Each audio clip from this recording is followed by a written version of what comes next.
आज के हमारे इस वीडियो का टॉपिक है how to check electric metre.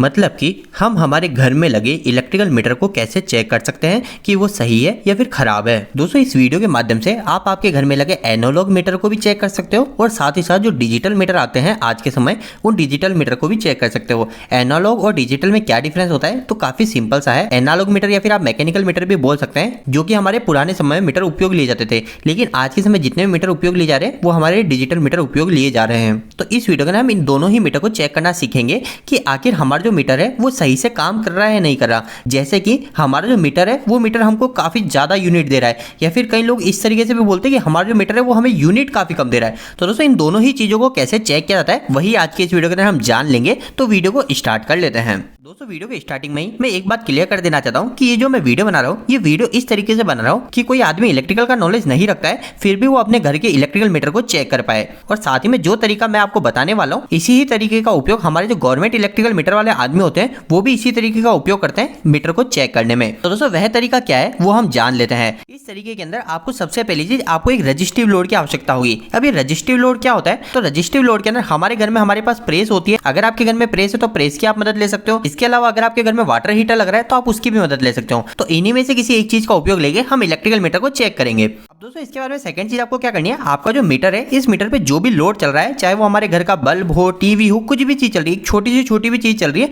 उन सभी चीजों को आपको बंद कर देनी है। मतलब कि आप क्या करेंगे, आपके घर में जो मेन एमसीबी लग रही है उस मेन एमसीबी को ही ऑफ कर देंगे, ताकि आपके जो घर के जितने भी लोड है वो लोड ऑटोमेटिक ऑफ हो जाए। तो सबसे पहली चीज आपको यही करनी है, आपके घर के जितने भी उपकरण है उन उपकरण को बंद कर लेना है। और इसके बाद में नेक्स्ट चीज जो कि मैंने आपको बताई थी कि आपको एक रजिस्टिव लोड को लेना है। तो अब रजिस्टिव लोड आप कौन सा लेंगे, तो अगर आपके घर में कोई प्रेस है तो प्रेस आप ले सकते हैं, या फिर इस तरीके का कोई हीटर है जो कि हमारे पानी गर्म करने के लिए उपयोग लेते हैं, तो अगर यह है तो आप इसको भी उपयोग ले सकते हो। और साथ ही में मैंने आपको स्टार्टिंग में बोला था कि जो मैं आपको तरीका बता रहा हूँ, यही तरीके का उपयोग हमारे जो गवर्नमेंट के एम्प्लॉय होते हैं वो भी इसी तरीके का उपयोग करके हमारे मीटर को चेक करते हैं।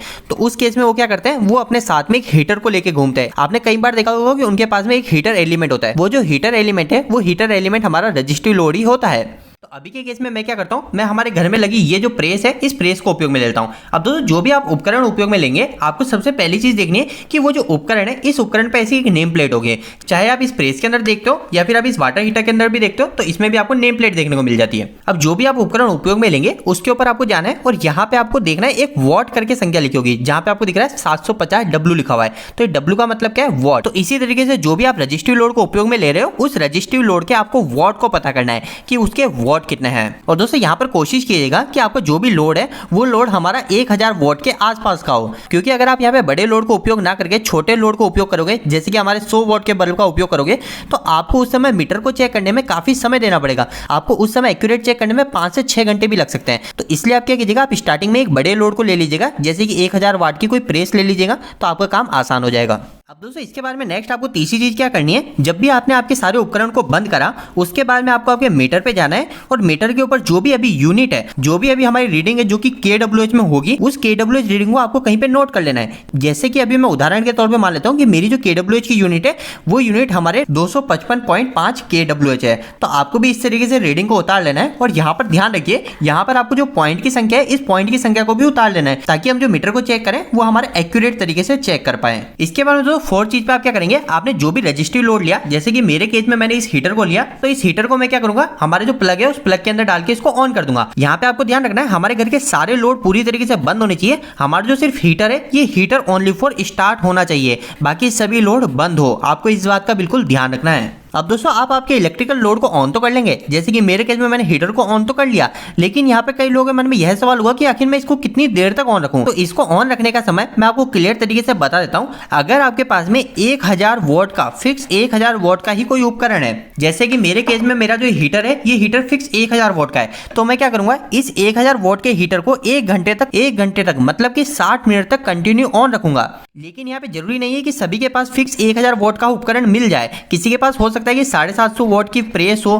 किसी के पास हो सकता है कि 1500 वॉट का हमारा हीटर हो। तो उस समय आप क्या करेंगे, तो सिंपल सी मैं आपको एक कैलकुलेशन बता रहा हूँ। आप क्या कीजिएगा, 1000 ऊपर रख दीजिएगा और नीचे इसमें डिवाइड कर दीजिएगा आपके पास जो भी उपकरण है उसके वॉट। जैसे कि उदाहरण में मैं मान लेता हूँ कि मेरे इस प्रेस से मैं मीटर को चेक कर रहा हूँ, तो इसके जो वॉट है वो है हमारे 750 वॉट। तो अब मैं क्या करूंगा, ये जो 1000 है, इस 1000 के नीचे भाग लगा दूंगा 750 वॉट का। तो यहाँ पे मैंने 750 लिख दिया। और इसके बाद में दोस्तों, जब मैं इन दोनों को भाग करूंगा तो जो भी संख्या आएगी उसको मल्टीप्लाई कर दूंगा 60 से। तो जब मैं इन दोनों को आपस में भाग करता हूँ तो यहाँ पे संख्या आती है 1.33 और इसके बाद में मैं क्या करूंगा इंटू 60 करूंगा। तो इंटू 60 करते मेरे पास मिनट आ जाएंगे जो कि यहाँ है 80 मिनट। तो अब इस कैलकुलेशन से मुझे पता चल गया है अगर मैं मेरे इस प्रेस के साथ में हमारे इलेक्ट्रिकल मीटर को चेक करता हूँ जो कि 750 वॉट के, तो मुझे 80 मिनट तक हमारे इस प्रेस को कंटिन्यू ऑन रखना पड़ेगा। 80 मिनट तक सिर्फ मेरी प्रेस ऑन होनी चाहिए और बाकी हमारे घर के जितने भी उपकरण है, जितना भी लोड है, वो सभी बंद रहने चाहिए। अब दोस्तों आपके पास में भी यहाँ पे जितने भी मिनट है उतने मिनट तक आपके इलेक्ट्रिकल अप्लायंस को चलाने के बाद में आप आखिरी और पांचवी स्टेप क्या करेंगे, आप पांचवी स्टेप करेंगे, आपके उपकरण को सबसे पहले ऑफ करेंगे इस मिनट के पूरे हो जाने के बाद में,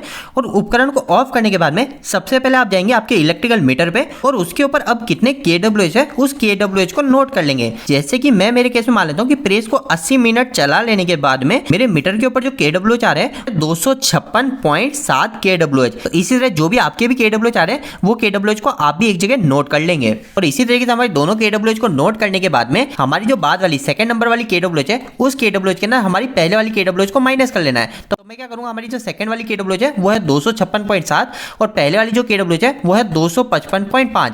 तो जैसे मैं इन दोनों को माइनस करता हूं तो मेरी जो यहाँ पे वैल्यू आती है वो आती है 1.2। तो दोस्तों अब आखिर ये 1.2 क्या है, तो ये जो 1.2 है ये हमारी यूनिट खर्च है। ये यूनिट खर्च किसकी है, तो हमने जो 80 मिनट तक प्रेस चलाई थी ना हमारे 750 वॉट की, ये उसका खर्च है। तो यहाँ पे जो इस वीडियो के अंदर मैंने आपको एक फॉर्मूला बताया था जिसकी मदद से आप मिनट को निकालेंगे, उस मिनट के अनुसार हमारे उपकरण को चलाने के बाद में हमारी जो यूनिट है वो यूनिट हमारे 1 kWh के आसपास ही खर्च होनी चाहिए। अभी आपको ये दिख रही है 1.2 kWh खर्च हुई है। तो अगर ये 1.2 kWh खर्च हुई है तो इतना नुकसान वाली बात नहीं है, लेकिन अगर किसी किसी केस में यहाँ पे 1.2 की जगह 1.5 kWh खर्च हो गई और किसी किसी केस में यहाँ पे 1.5 नहीं यहाँ पे 1.7 या फिर 2 kWh खर्च हो गई, तो वो तो बहुत ही ज्यादा नुकसान वाली बात है। लेकिन अगर आपके केस में जो एक्स्ट्रा यूनिट आई है वो 1.2 या फिर 1.2 से नीचे ही है तब तो कोई भी दिक्कत वाली बात नहीं है। लेकिन अगर 1.2 के ऊपर जाती है, अगर 1.3 भी जाती है, तो आपको क्या कर लेना चाहिए, आपको एक बार आपके मीटर को जरूर चेक करवा लेना चाहिए आपके इलेक्ट्रिकल डिस्ट्रीब्यूटर के द्वारा। उसके लिए आप क्या करेंगे, आपके इलेक्ट्रिकल मीटर पे एक टोल फ्री नंबर होगा, उस टोल फ्री नंबर पे बात करके या फिर आपके पास में जो भी इलेक्ट्रिकल डिस्ट्रीब्यूटर का ऑफिस है उस ऑफिस में जाकर आप कंप्लेन नोट करा सकते हैं। तो दोस्तों यही एक सबसे आसान तरीका है जिसकी मदद से आप घर पे इलेक्ट्रिकल मीटर को एक एक्यूरेट तरीके से चेक कर सकते हो। आज का यह वीडियो थोड़ा सा बड़ा बन गया, लेकिन उम्मीद करता हूं कि इस वीडियो के माध्यम से आपको कहीं ना कहीं कुछ बेहतर जानकारी मिली होगी। आपको ये वीडियो कैसा लगा, इस वीडियो को लाइक करके जरूर बताएं।